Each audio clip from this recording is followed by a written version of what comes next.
Today, I am bringing you my top money advice for lawyers, and this will be especially helpful for first years who are just getting into the workforce so that you can set your finances up in a way that's going to support you throughout your career. But these tips are broadly applicable regardless of where you are in your career. So let's get into them. The first one is don't increase your lifestyle too quickly. One of the biggest things I see here is people wanting to get into a certain type of house that they believe that lawyers should have, or a certain type of car. You don't want to take on those kinds of expenses too early. If your finances aren't in a place yet to support them, then it's just going to lead to a bunch of stress, a bunch of financial strain, a bunch of headaches, right?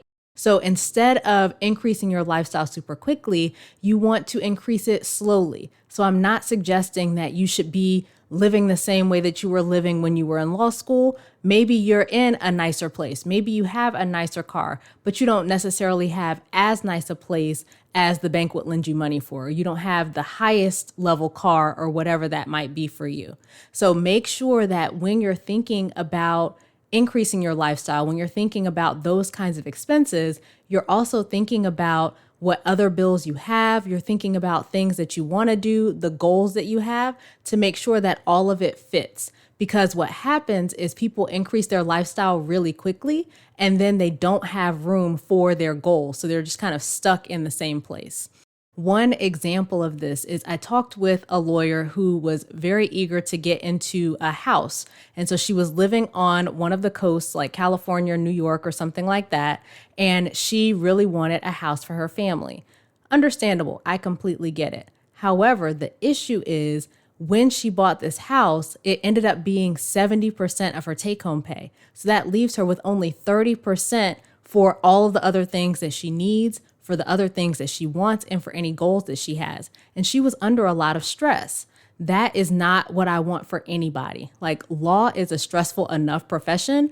We don't need added stress with having purchases that are too big, that are eating up a bunch of money and not allowing us to live the lives that we want. So that's why I say don't increase your lifestyle too quickly.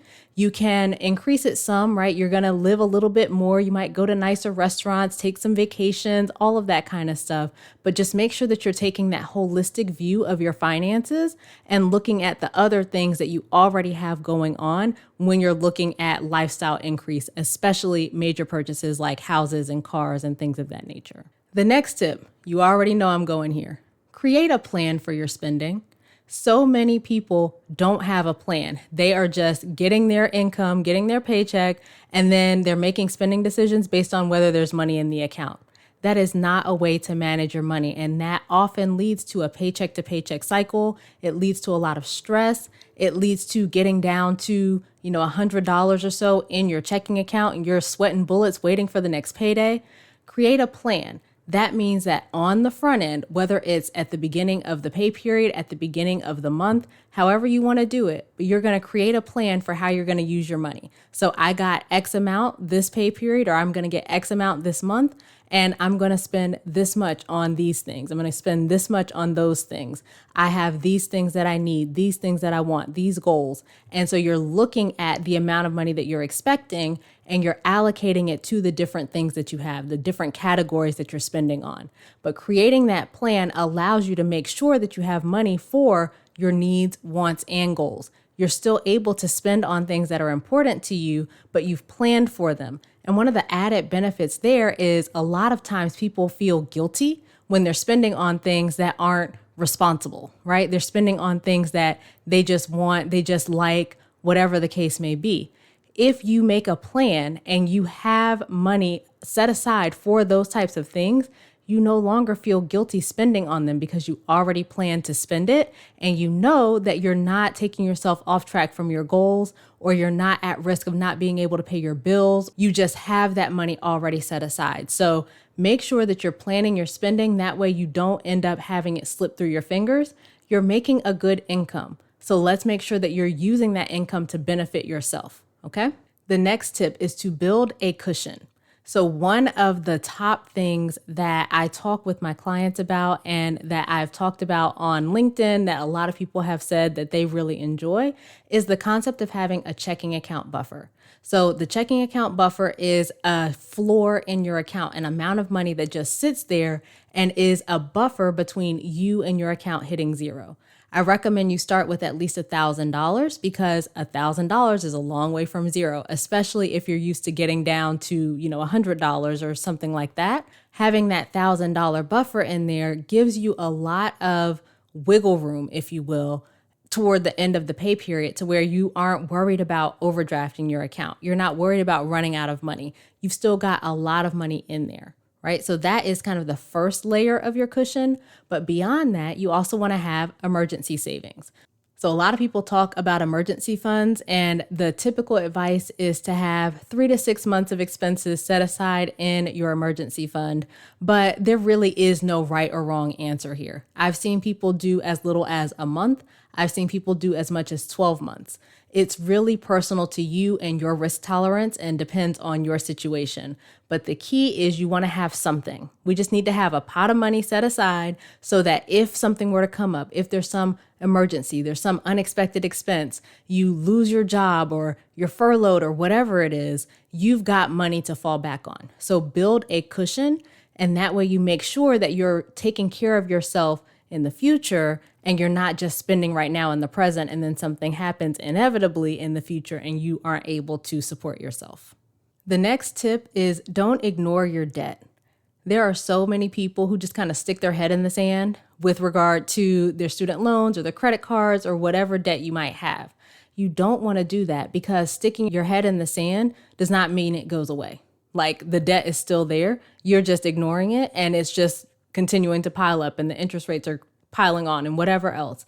So we want to make sure that you actually create a plan for your debt. You're looking at what's going on with your debt. You know the details of it, what the minimum payments are, what the interest rates are. And then from there, you can create a strategic plan for how you're going to handle it. So it might be that you go ahead and pay it all off. It might be that there are certain debts that are more bothersome to you, like maybe you've got high interest credit card debt and you want to get that gone. It might be that you just hate a certain bank. Like one of my clients had a credit card with a bank that she could not stand, and that was the one that she was ready to pay off quickly. Whatever it is, you want to have all of those details available and know what's going on with your debt so that you can create a plan to take care of it.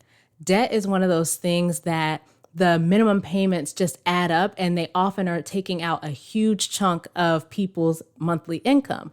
Like in my case, my husband and I at one point had $3,500 of minimum debt payments. And it's like, we need to get this gone. Like we need to pay this off because that's a lot of money. I've seen a lot of other attorneys who also have had multiple thousands of dollars coming out just in their debt payments, where if they could pay their debt off, now they've got an extra $2,000 a month that they don't have to worry about. And this is beyond your mortgage or car payment. Like I'm talking just credit cards, personal loans, student loans, that kind of stuff, where if they could just pay that off, they have an extra $2,000 a month, $4,000 a month. Paying attention to this debt is a critical piece of your financial plan because a lot of your money is going out to servicing the debt payments, and it's money that you could be using for yourself, for the things that you want, for your own goals, that kind of thing. Having so much tied up in these monthly payments means that's less that you could spend on the lifestyle, for example, as we talked about earlier. So make sure that you are not ignoring your debt payments. Ignoring them is not going to make them go away. All right, and the final tip is to take advantage of your firm benefits or the things that your firm offers. So I often will have clients who've got stuff that they've paid for work, and they just haven't submitted the reimbursements. Like they just got hundreds of dollars that's sitting there, and all they have to do is turn in this form or turn in their receipts or whatever. Get your money. Stop just letting this money sit there. If that's you, make sure you get your money. One thing that I used to do, like when I would buy stuff for the firm, I would immediately send the receipt to my assistant and ask her to submit the reimbursement form for me. So if it was like a paper receipt, I would take a picture of it and email it to her. If it was a receipt that got emailed to me, I would forward it to her, but I did it right then and there because one, I didn't want to forget, and two, I didn't want to lose the receipt. And 3, I wanted my money. So make sure that you are taking advantage of these things and not just allowing all of those reimbursements and stuff like that to pile up, because that's money that could be in your pocket going towards the things that you want or the goals that you have. Another one is 401ks. A lot of firms will do matching. So if your firm offers a 401k match, make sure that you're contributing enough to get the match, because that is free money. There are some instances where it might not be the best to do that. I've talked about it before on the podcast.